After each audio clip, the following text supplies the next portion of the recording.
Have you ever woken up, looked in the mirror, and thought, when did I start looking this tired? Not just tired in the face, but tired in the bones. The kind of tired that sleep doesn't fix. It creeps in quietly, like fog rolling in over a familiar road, and suddenly everything feels just a little bit harder than it used to. If you're over 80 or even nearing it, you've probably noticed that life doesn't just slow down, it starts asking harder questions, and not many people are willing to talk about it. You might still smile when the grandkids visit, or enjoy your garden, or watch the same old black and white movies you've loved for years. But deep down, there are thoughts you don't always say out loud.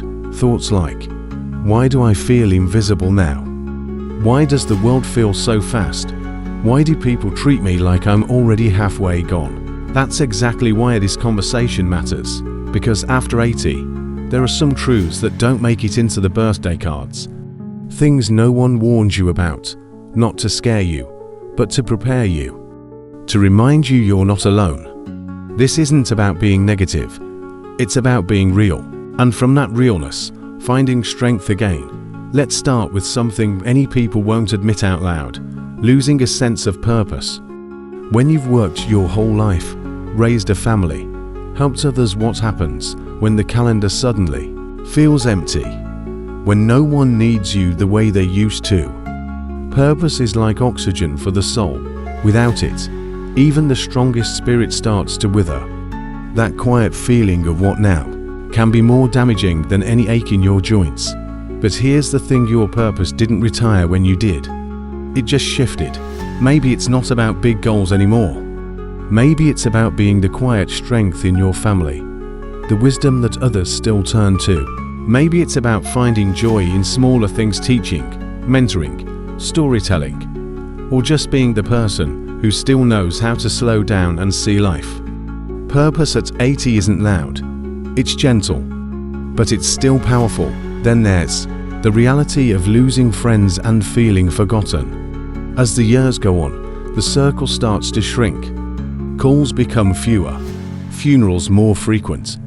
People you've known for decades slowly fade into memories. It can feel like the world is moving on without you, like you're watching life from the sidelines.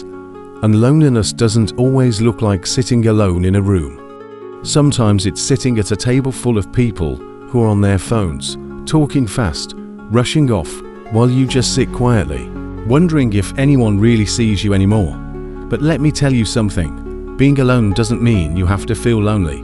The key is to keep showing up, talk to strangers, say hello to your neighbors, join a walking group or a senior center, even if you don't feel like it at first. Because connection isn't something that just lands in your lap anymore. It's something you create deliberately, and yes, it takes courage, but it's worth it. Now, I want to talk about something that hits a little deeper, and maybe we don't say it enough. The body starts to betray you. Slowly, subtly, until one day you're afraid of falling in your own kitchen, or getting up too fast, or forgetting why you walked into the room in the first place. It's okay to admit it. Aging isn't graceful every day. Sometimes it's frustrating. But every wrinkle, every scar, every slowed step, it tells a story, your story. You earned every single one. And while your body may slow down, your mind, your heart, your ability to care and love and grow, that doesn't have to fade. So yes, getting older after 80 brings some tough truths. But facing them openly, that's where power begins. Now that we've opened up about the loss of purpose, the shrinking social circle, and the betrayal of the body, let's keep going. Because this conversation isn't over, and neither are you. You know, one of the hardest things to explain to someone younger is how much the world starts to feel unfamiliar. The places you once knew like the back of your hand, they've changed. The people, the music, even the way we talk to each other now, it's all different. There's this quiet disorientation that creeps in. Stores you used to visit are gone. Streets don't feel the same. And sometimes, you wonder if you're the only one who remembers how it used to be. This isn't just about nostalgia. It's about identity. You lived through times that shaped the world. But now, the world seems to be speeding past, barely stopping to look back. It can make you feel out of place even in your own neighborhood, like you've become a guest in the very life you built. But I want you to know something. Just because the world has changed doesn't mean you're no longer part of it. You are the living memory of how far we've come.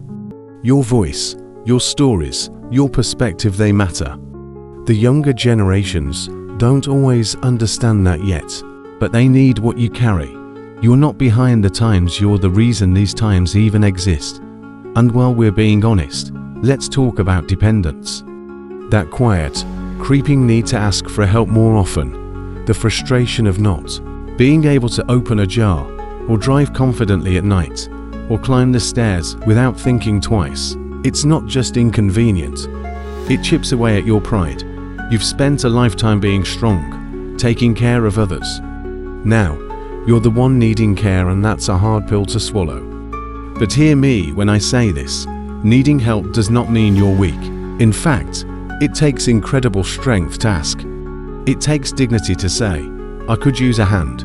Because independence isn't about doing everything yourself, it's about still making your own choices. Even if someone else helps carry them out, there's beauty in interdependence. And in this chapter of life, it can bring you closer to the people who love you if you let it.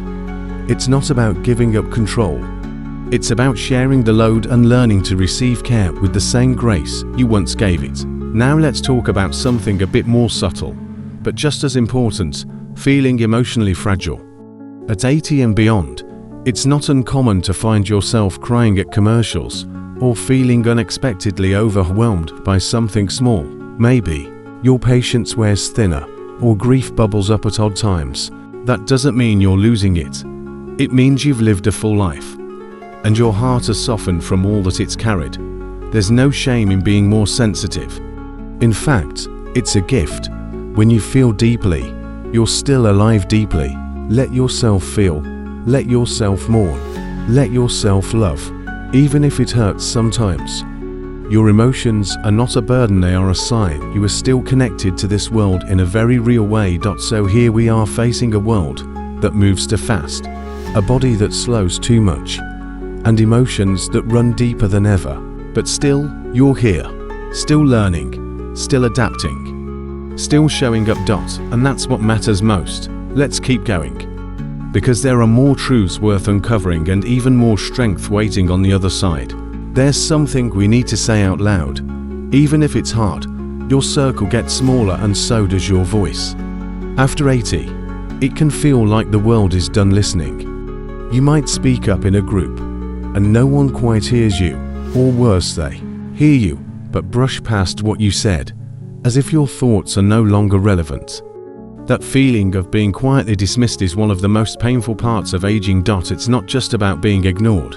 It's about feeling like you're slowly fading into the background of a life you used to lead. And it's not your imagination. Society often overlooks those in their 80s and beyond, focusing instead on the young, the fast, the new. But here's the truth. Wisdom doesn't come from youth, it comes from endurance, from heartbreaks and hard-won victories, from decades of living through things others can barely imagine. So speak anyway. Share your stories.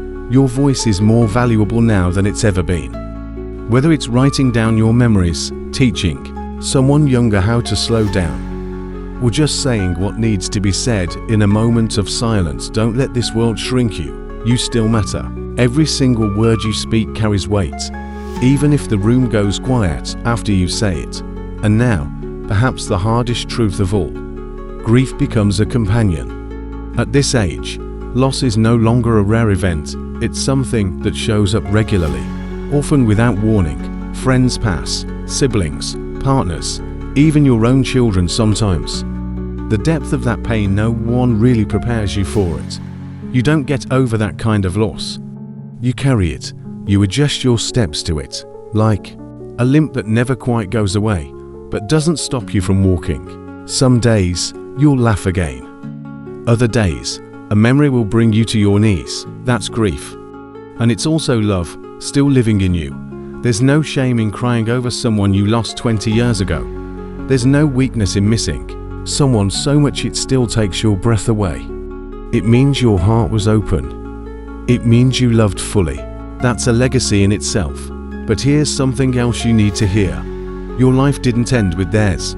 You're still here, still breathing, still able to feel sun on your face and taste your favorite cup of tea. And as long as you are here, there is more life to be lived, maybe not as it once was, but still deeply, still beautifully. So where does this leave us? You've heard some difficult truths that many avoid saying out loud. That life after 80 can feel lonely, that your body may not cooperate, that the world forgets how valuable your presence is, that grief becomes a regular guest. But through all of it, something extraordinary remains. Your presence. Your story, your quiet strength, the way you wake up, stretch, and face the day, even when it hurts. That is